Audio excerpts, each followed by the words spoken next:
Hi, this is Lisa, and I'm going to talk to you about legal foundations, which we'll be covering in week 5, and talk a little bit about the milestone 2, which is due at the end of week 5. To get started, I'm going to give you a little background on digital forensics. The term forensics refers to the application of science to law. And many times when we think of forensics, we think about fingerprints, we might think about DNA, we might think about ballistics, anything where a scientist who is trained in the examination of some type of evidence will present that information in a way that can be useful in a legal setting.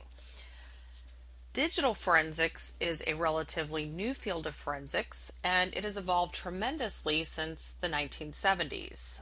Sometimes we hear about the beginning starting in the 80s or the 90s, but the first laws addressing computer crime were passed in Florida in 1978, and after that, other states and the federal government followed as well.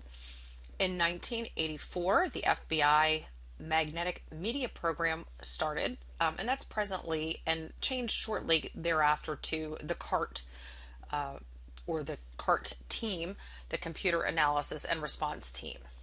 And prior to this, there were law enforcement officers who had knowledge of computers. They were the ones who were kind of, just maybe interested personally. They may have had a little bit of training, just very, very basic.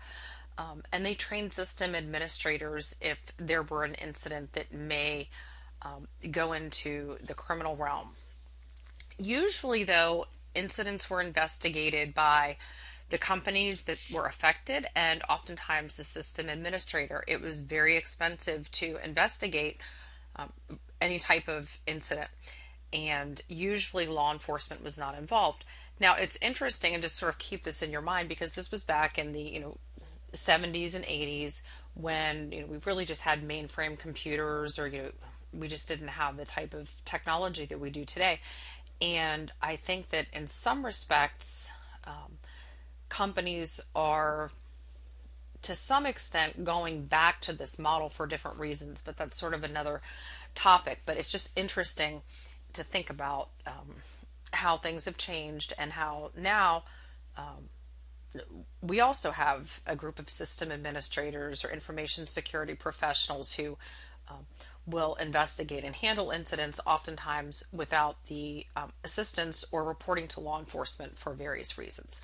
So moving on, in the early, or up until the early 2000s, there were very, very few standards in computer forensics. And then in the early 2000s, different organizations evolved or were established to develop standards and to ensure that the science was being done properly, and that what was happening in one area was hopefully being done similarly in another area. And people who were trained in computer forensics were putting their heads together and trying to kind of establish a unified front, so to speak. Okay, and just as a matter of interest, in 2005, investigators solved the famous BTK case using evidence on a floppy disk. And that kind of brought a lot of attention and a lot of light to the field of digital forensics. And as technology expanded, the term computer forensics, which is what it really had been, the field had been previously, became digital forensics. And that's not just because of the type of devices, but it's also the way that evidence is stored. And so the field has really, really evolved. And I just wanted to mention that there is a link to this presentation, and in the speaker notes, which you'll be able to access through the link, I've provided some links to different references that you may find interesting if you would like to know the sources of my information or to get more information about it. So, and I think I mentioned this earlier, but the use of digital forensic tools and principles has expanded into other fields like incident response and information security. So as far as digital forensics courses like this one, initially, and when I started teaching at Champlain many years ago, the forensic courses, the digital forensic courses, and I believe it was called computer forensics back in the day. They were part of the curriculum for students studying criminal justice and students that were studying information technology or computer science that also wanted to learn about digital forensics. But this course was actually required for criminal justice majors, and it was a lot different than it is now. The focus was on the legal collection of digital evidence and examining evidence for criminal matters. And obviously, there weren't as many components of networking and incident response as there are today. And this course is obviously not part of the criminal justice curriculum any longer, although I think that there are some courses that pertain more to the laws and possibly collecting digital evidence, but not in terms of analyzing it the way we do here. So as the examination of digital evidence became more complex, criminal justice courses in digital forensics focused more on the legal aspects of identification, preservation, and collection. And just as a note, laws addressing criminal and civil matters regarding digital evidence and crimes involving digital devices continue to evolve.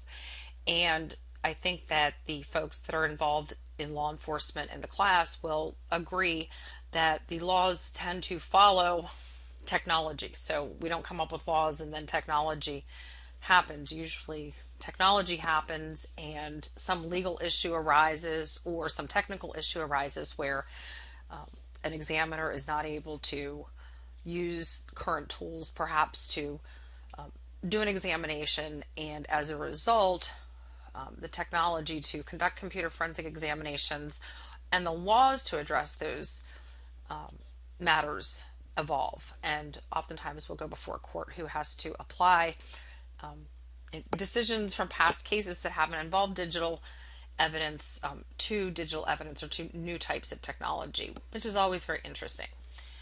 So courses in digital forensics today have expanded to include a broad range of topics which could be used in criminal and civil cases and for cybersecurity. So and when we say cybersecurity, information security as well. So digital forensics is not what it used to be, and things have changed, and this is the type of course many students say, well, why do we have so many different readings? Why don't we just have one textbook?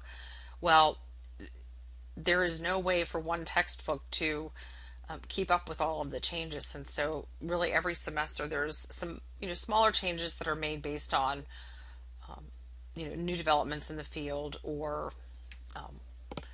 observations of student performance and student input as well. Okay, so why are legal foundations important? So many of you are thinking, well, I'm not going to be involved in criminal cases. I'm probably not going to be involved in civil cases. A couple of reasons. Private security professionals, so somebody that's doing information security or that's on an incident response or an IR team, and digital forensic examiners working for law enforcement agencies may work together when criminal evidence is expected to reside on a company computer, and that is fairly common for law enforcement cases, I should say. It's probably not too common, hopefully, for information security professionals, but having an employee or an individual have suspected evidence on a workplace computer is not uncommon at all. Okay, and another situation is the company may be a victim of an incident which will be or can be prosecuted criminally, and sometimes at the outset of those incidents the system administrator or the information security specialist doesn't really know what was compromised or what sort of scope the breach was, and so at that point there may be a chance that there'll be a criminal prosecution. There may be a civil case as well, and so when those things happen, it's best to be as cautious as possible and to just know that this may happen and to kind of act as if it would happen, to make sure that all of the evidence is handled properly. So similarly, a digital forensic examiner for a private company may need to obtain data from a private or public organization for civil litigation, and this is becoming more and more common. And one thing that we don't talk about too much in this class is e-discovery. I've had a couple students in past classes who that was their entire job, where they would just kind of be in charge of electronic discovery for different civil matters, and that is a huge field now. So that's something to consider as well. So understanding the legal processes that are required, or at least knowing that the legal processes exist and that you can look them up or contact an attorney, is important for anyone who's responsible for protecting and providing information to others. And again, the threshold for the criminal and the civil cases are a lot higher than they are in private work, but since we never know if a case is going to rise to either the civil or the criminal level, it's important to handle evidence as if it were. Also, because the standards for handling criminal evidence are so high that if someone does that in a case that's not going to court, they're going to know that it's been handled properly. So, and again, there's a great article about the relationship between digital forensics and information security on this Champlain College Leahy Center for Digital Investigation. So, and there's a link to that in the other document as well. Okay, so where digital forensics may be used, we talked about this. Civil and criminal cases both involve the court system, but they're very different from one another. Civil cases involve disputes between individuals or organizations. So sometimes we'll say, well, I'm going to sue you, or there's a suit, one company's suing the others. So those are civil cases. And the outcomes of civil cases are usually financial. In a civil case, the plaintiff who's successful, or the plaintiff that is successful, when the court rules that the defendant must pay a monetary settlement to the plaintiff. Okay, so it may be a little bit confusing because in civil cases, there's also a defendant, like there are in criminal cases, but there's a plaintiff, and the plaintiff is the person who brings a suit against the defendant. And if the defendant, if the plaintiff is successful, the defendant must pay a monetary settlement. And sometimes there's some different outcomes of cases as well, but most of the time they're going to be monetary settlements. They're not fines. Okay, it's not a criminal sanction. It's a monetary settlement to in the court's eye, to right a wrong that was done. Okay, so criminal cases occur when an attorney for the federal, state, or local government charges an individual with breaking a criminal law. Consequences for being found guilty of a crime can involve fines, probation, or incarceration. Okay, so they're really different. So you're going to have a prosecutor who prosecutes on behalf of the people. Sometimes they're called district attorneys. In Virginia, they're called Commonwealth attorneys. For the federal government, they're called assistant U.S. attorneys or U.S. attorneys. So it's different. There's no plaintiff in a criminal case. So courts handle criminal and civil cases differently. For criminal cases, evidence handling procedures can be stricter than they are with civil matters. And there's a higher level of proof required to convict a person of a crime than to determine that a civil wrong has occurred. And so that level of proof, and sometimes we call it a legal threshold, to convict a person of a crime is what we call beyond a reasonable doubt. And that's a very specific legal threshold. It's a lot higher than a civil wrong. So sometimes people will ask me, well, somebody was found not guilty in a criminal court, but then there was a civil suit and the person was required to pay some type of settlement. That's not uncommon, and the reason for that is because the threshold in civil court is lower than it is in criminal court. Okay? And so again, in some cases, security incidents will become civil and or criminal matters. And the civil incident may be against another company, and it could be between an employer and an employee. So again, digital forensics play a part in many, many different types of incidents. Okay, speaking of incidents, we have incident response, which usually refers to handling computer security incidents or threats. Some examples might be unauthorized access to a network or information, a disruption or denial of service, or violating a computer security problem or policy, excuse me. So you can see that those may or may not rise to the level of criminal actions. Both private and public organizations have incident response teams.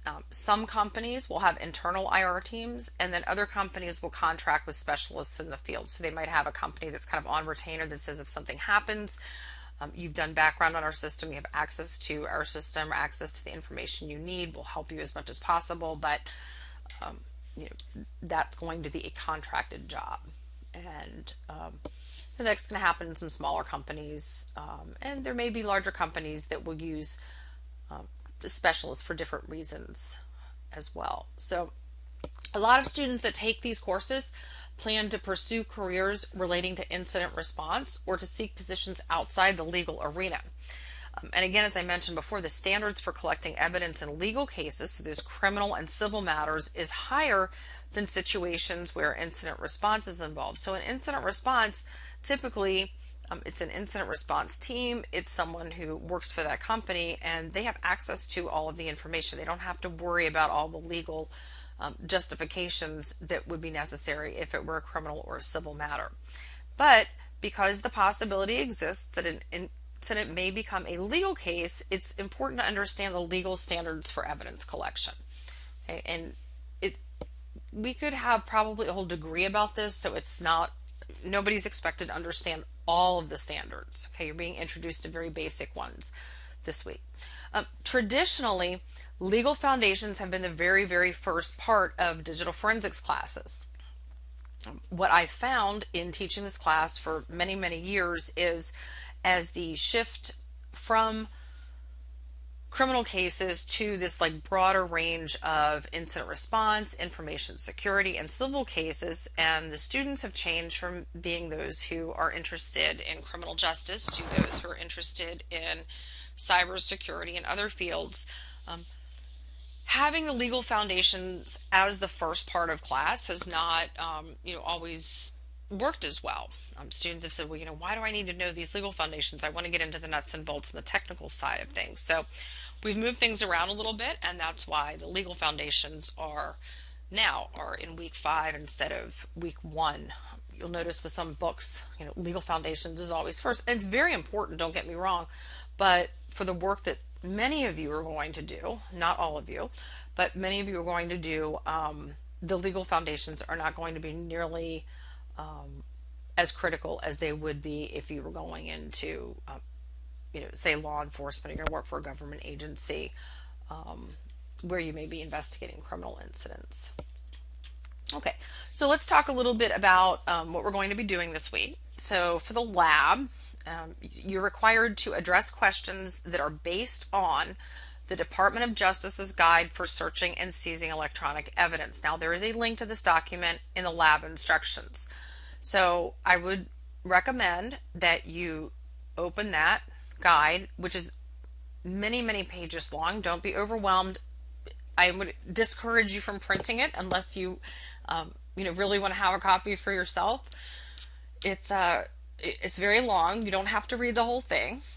The order of the lab questions follows the order of the material or the content in the guide. And so you don't have to read every single word of the guide. Just take a look at the table of contents and then skim the body of the document to find the information about the questions that are asked in the lab. And they're really kind of nuts and bolts questions. So if you're doing a lab question and you're like, I don't know if I've got this, I'm going to say you probably don't, because the answers should seem very, very obvious when you find them. Now, if you're not using the guide and you're using some other source, like if you go to Google or Bing and you just type in the answers, which I am I'm not naive. I know plenty of students do that. You just might not find them, or you may find the wrong ones because the source of information is incorrect. So the correct answers are based upon the Department of Justice's Guide for Searching and Seizing Electronic Evidence. So that's the standard that you're required to use. So be sure to follow the instructions for each question. Some require information in addition to the answer, so it will explain or where did you find this. Now, this is important. If the question asks for 3 things, don't answer with 4. And so this happened in a previous lab where I think asked for 2 different imaging tools, and sometimes students would get ambitious and provide 3 or 4. Well, as long as the 3 or 4 are correct, that's fine. But as soon as one becomes incorrect, then that invalidates the answer. So the answer is no longer fully correct. So I'm not going to look through and say, well, you got 3 or 4. So follow directions. If something asks for 2, give 2. If it asks for 3, give 3. Okay. Don't copy and paste information from the guide. Most answers are going to be very, very brief. So if you feel like you need to copy a whole paragraph or paraphrase a paragraph, then you're off track. Okay. Pay very close attention to question number 2 about consent. This information from the question will be very important for future assignments. Okay, that's a hint. Okay, so a couple common questions about the lab. Do we need to read the manual in depth or skim it? You can skim it. Okay, the answers to the lab questions are in order. So once you find the area with the information, I recommend that you read that section thoroughly. But there's a lot of information that you won't use, and you don't have to read it if you would like to. Of course, that's fine. Lab question 1 asks, what determines whether a government agent must obtain the legal instrument of a search warrant before accessing the information on an individual's computer, cell phone, or other digital evidence? Okay, so that's the question which you have access to. And a common response is there probable cause? Okay, this is not the correct answer. So if you are inclined and you have been fortunate enough to go through this before you do the lab, don't write that answer. Okay, probable cause is the legal threshold, or the requirement that's necessary to apply for a search warrant. Okay, and a judge or magistrate issues the search warrant. But this question is going to come after the investigator determines whether or not a search warrant is needed. So we're going to back up a little bit. Okay, so the question is, what question determines whether a government agent, okay, that's going to be a law enforcement officer in most cases, must obtain the legal instrument of a search warrant before accessing the information? Okay, so again, if you're going through the manual, you shouldn't have any problems finding it. Okay, now let's dive into legal instruments for a moment. So a legal instrument is an official document that is used to preserve and collect evidence for use in civil and or criminal investigations, and some of those investigations may lead to trials. Okay, sometimes those trials or the court cases are settled before a trial actually happens, either through an agreement or a plea agreement or an agreement in a civil case. So, but they're documents that are used for court and investigative purposes. Okay, so a few. A subpoena. Now, so some of you may have heard the term subpoena in order to get somebody to come to court. So when we talk about legal instruments, that's a different meaning of the term subpoena. We actually use the term summons for that, which we'll talk about shortly. So we have subpoenas, court orders, and warrants. Okay. And underneath warrant, there is an affidavit. And an affidavit is a statement of fact with the affirmation of truth. And we're going to talk a little bit more about that. Another legal instrument is a summons. Okay. And so you'll see the subpoena, the court order, and the warrant are used to obtain evidence. Search warrants are only for criminal cases. So the summons is not going to be to obtain evidence. It's going to be to direct somebody to come to court, which you may have gotten summonses to appear in court as a witness, or to appear in court for a traffic ticket or something like that. Okay, so how to obtain a subpoena or search warrant, and we're going to say a court order as well. So the procedures are going to vary. So this slide is going to cover subpoenas and court orders, and then the next slide will cover search warrants.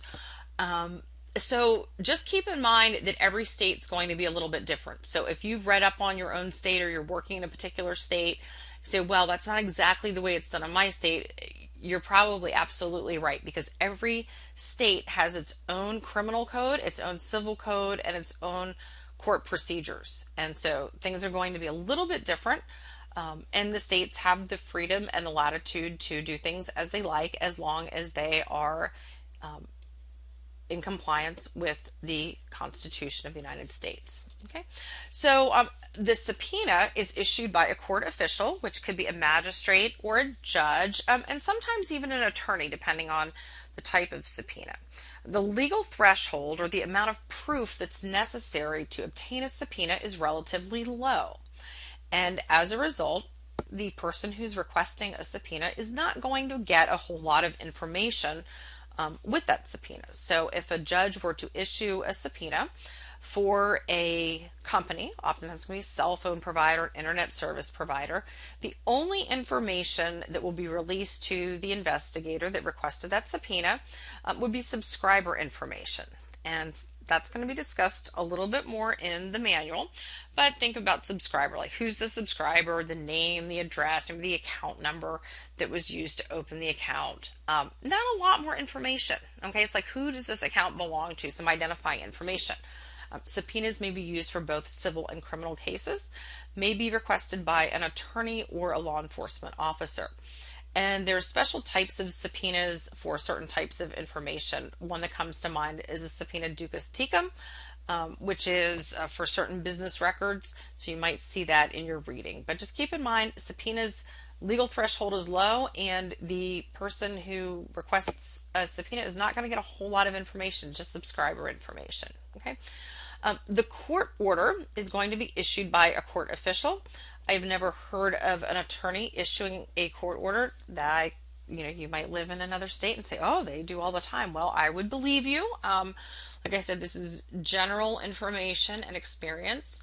The legal threshold for a court order is higher than is necessary for a subpoena. So the legal threshold, there have to be some facts saying, I'm investigating a case.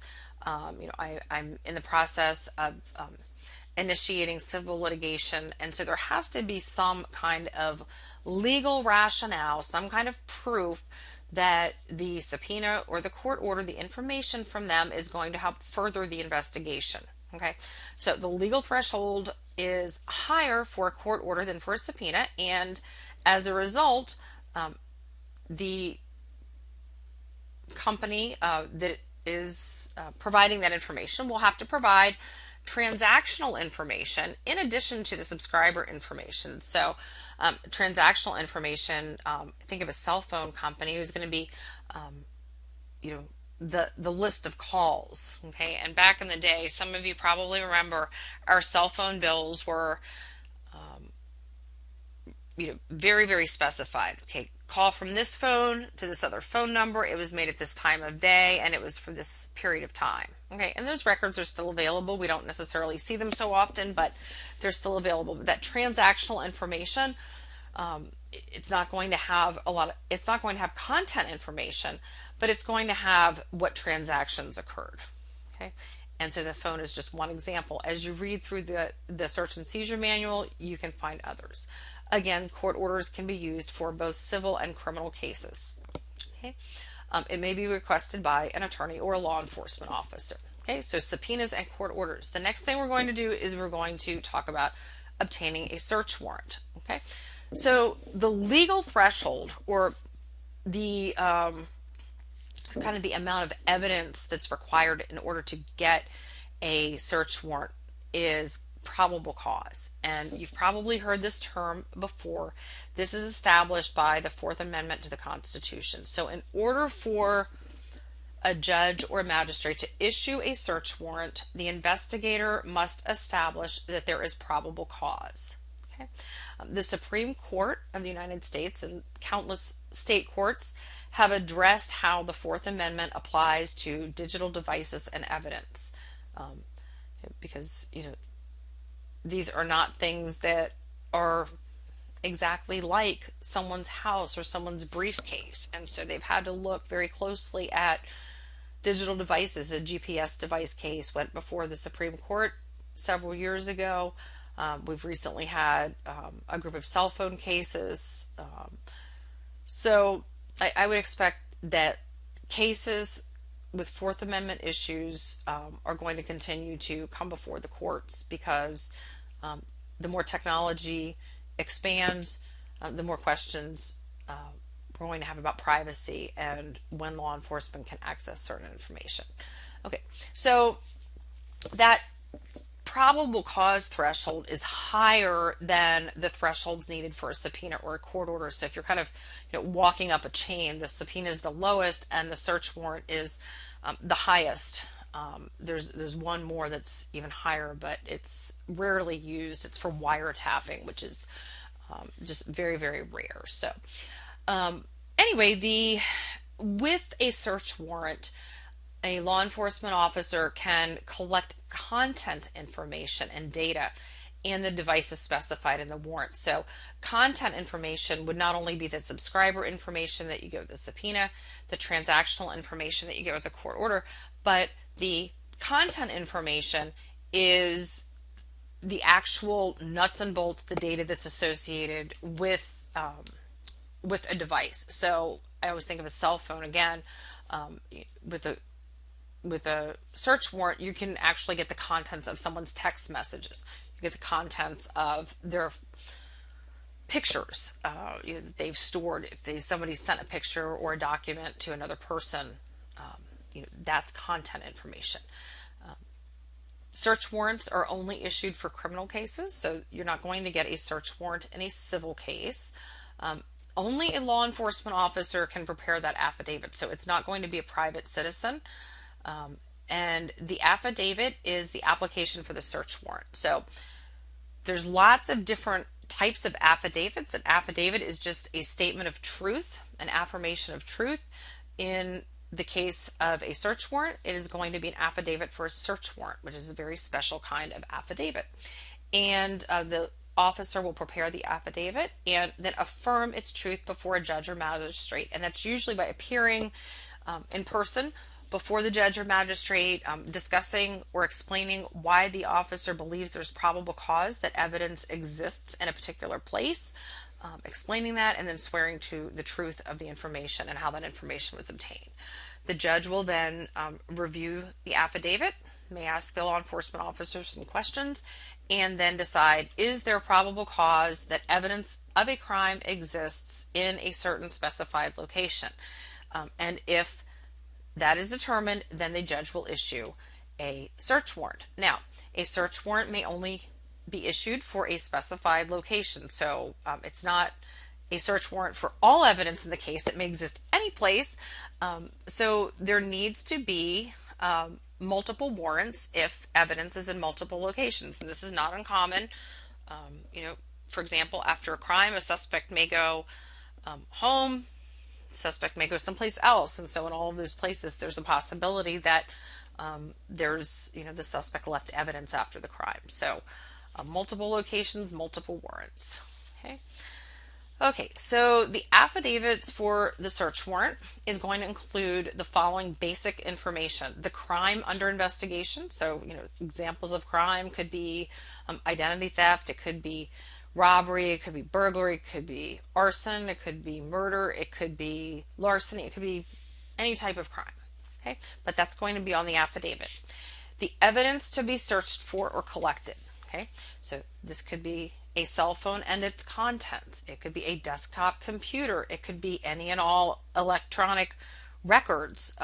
There is an art to preparing an affidavit for a search warrant, and people who do that usually get advanced training in that area. Okay, the location, such as the house or business where the evidence is expected to be. And usually there's a description of that location. So not just the address, but what the address is. Is it a house? Is it a building? What does the building look like? And so on. Okay, the probable cause statement. Okay, and this often requires some detailed explanation. And this is a statement about why the officer believes that the evidence is at this location. So the officer will talk about how the officer knows that a crime was committed, and how the officer has come to believe that specific evidence is at a specific location. Okay, and the threshold for this is probable cause. It's not nearly as high as it would be in a criminal trial. So it's lower than that, but again, it's higher than it would be for a court order. Okay. Also included in the affidavit how the law enforcement officer knows the facts presented. So did the law enforcement officer find this out on his own or her own, or was he informed? And if he was informed by somebody, then additional information about that has to be provided. And then the affirmation of truth. So usually the officer will have to sign the affidavit and then actually swear to that under oath. Okay, so if you read the Fourth Amendment to the Constitution, you'll probably start seeing a lot of these things in there, although the language might not be, that intuitive.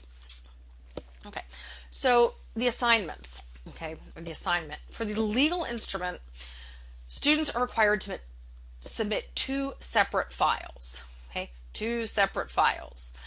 Two separate files. Okay, did I say that enough? Okay, the first one is a completed legal instrument. So you should have a good idea about what legal instruments are. So we've talked about three of them. So that plus a narrative which describes the evidence to be collected and the justification for doing so. Now, some of the information in the narrative is going to mimic parts of the legal instrument, but the narrative should be more detailed than the legal instrument. Okay, and so without giving away the quote unquote answer to the assignments, just keep in mind that your narrative is going to be more detailed, although it may be very similar. Okay, so there is a lecture and a reading titled Legal Instruments, which is going to explain those legal instruments in more detail than I did. And you'll notice that there's several exceptions to the search warrant requirement. Some of these are consent, plain view, abandoned property, and there's a lot more. Okay, so those are times when there's an exception. So, okay, so, a search warrant's required, but now we have an exception. So we're thinking it's not required. So, just keep in mind that the assignment requires you to complete a legal instrument, not to find an exception for doing so, okay? Or for not doing so, I should say. So you're not looking for an exception, you actually have to complete a legal instrument. So be sure you understand who has the authority to complete and issue different types of legal instruments.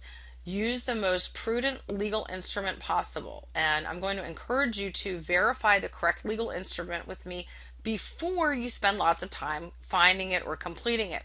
So I'll start a discussion thread in the peer collaboration area about this, or one of you can if I haven't done it and you're interested in that.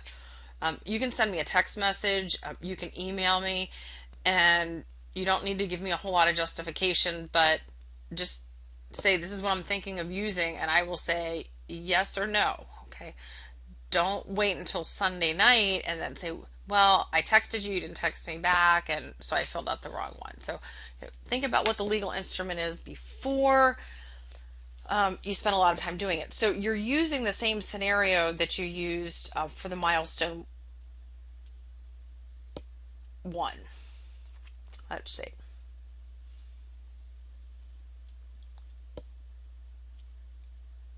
Yes, sorry. Okay, so for legal instruments, it may be interesting or beneficial to find a legal instrument from your own state. Okay, but not all state makes them available to the public, or they're difficult to find. So you don't need to call your friend who's an attorney. You don't need to call the prosecuting attorney's office. You don't need to call the court. Okay. If you can't find your state's legal instrument quickly, in normally accessible ways, on the internet, use a different state. Okay.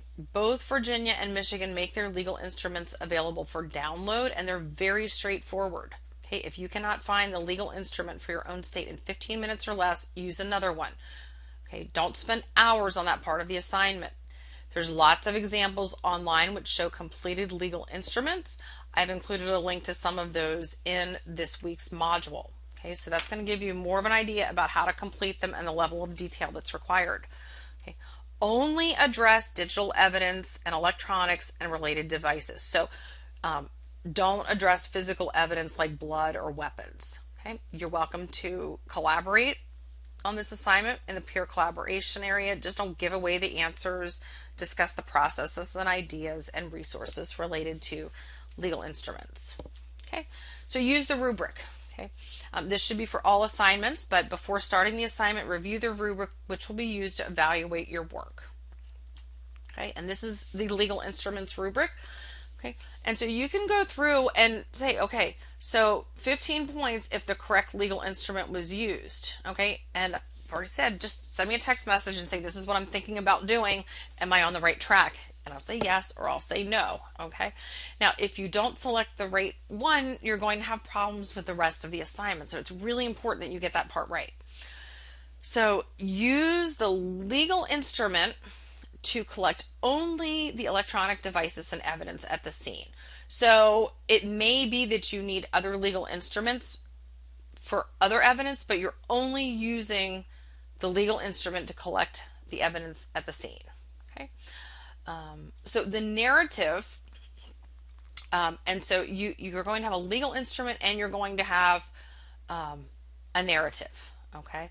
And so the narrative is going to go into more detail and provide a more, a more thorough justification. And you may want to get into, the processes a little bit more than you would in the legal instrument. Okay.